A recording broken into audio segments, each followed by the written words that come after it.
روزانہ واقعات سننے کے لیے ہمارا چینل سبسکرائب کریں۔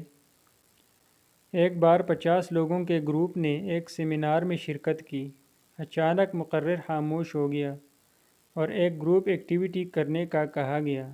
ہر ایک کو ایک ایک غبارہ دیا گیا اور مارکر کا استعمال کرتے ہوئے اسے اپنا نام لکھنے کو کہا گیا۔ اس کے بعد سارے غبارے ایک کمرے میں ڈال دیے گئے۔ اس کے بعد سب کو 5 منٹ کے اندر اندر اپنے نام کا غبارہ ڈھونڈنے کو کہا گیا۔ سب لوگ بدحواسی میں ادھر ادھر اپنے نام کا غبارہ تلاش کرنے لگے۔ کچھ لوگوں کے نام والے غبارے دوسروں کے پاؤں کے نیچے آ کر پھٹ گئے، مگر کوئی بھی اپنا مطلوبہ غبارہ تلاش نہ کر سکا۔ پھر دوبارہ یہی عمل دہرایا گیا، لیکن اس دفعہ ان سے کہا گیا کہ آپ کوئی بھی غبارہ لیں اور اس کے نام والے شخص کو دے دیں۔ فقط چند منٹوں میں سب لوگوں کے پاس اپنے نام والا غبارہ موجود تھا۔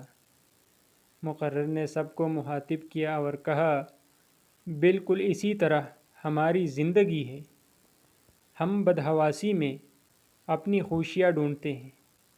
اس افراتفری میں ہمیں پتہ ہی نہیں چلتا، ہم دوسروں کی خوشیاں اپنے پاؤں تلے کچلتے چلے جاتے ہیں۔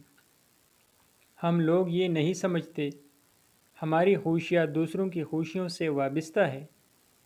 دوسروں کو ان کی خوشیاں دے دیں تو ہمیں بآسانی ہماری خوشیاں مل سکتی ہیں، اور یہی ہماری زندگی کا مقصد ہے۔ ہمارا چینل سبسکرائب کریں۔ بہت شکریہ، مہربانی۔